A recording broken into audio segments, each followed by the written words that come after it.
imaginez maintenant que vous avez fait une petite modification, par exemple dans index.html. Alors on va rester dans main pour simplifier un petit peu l'exercice, on ne va pas forcément créer de branche.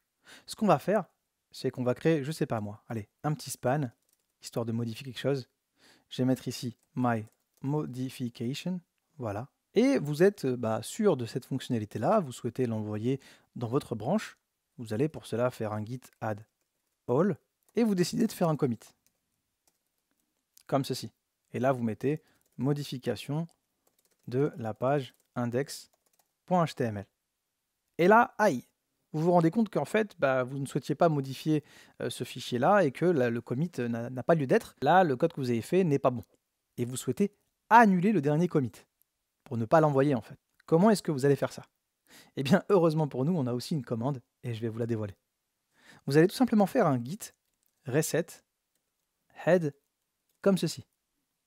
Si vous faites un git reset head, ce qu'il va faire, c'est qu'il va annuler en fait le dernier commit que vous avez effectué. Et vous allez voir que si je fais un git statut,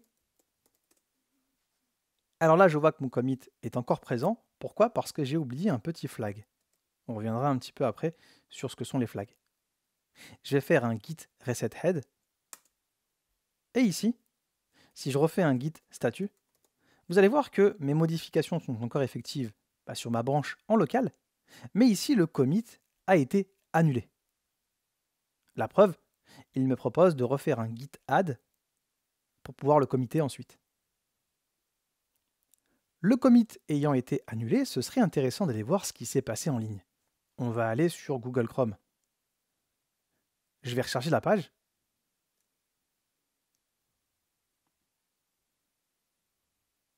Et je vois que le commit n'est pas présent en ligne, parce que je l'ai annulé tout simplement. On voit bien que les dernières choses qu'on a fait, c'était envoyer la page 2 et faire un merge de la branche page 2 à la branche main. Super.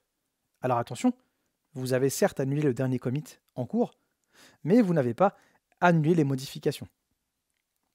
Si vous souhaitez annuler les modifications apportées, je vous ai montré la commande tout à l'heure, git reset hard, comme ceci. Ou alors vous faites un git checkout de index.html, ça fera la même chose, sauf que ça le fera sur un fichier, évidemment.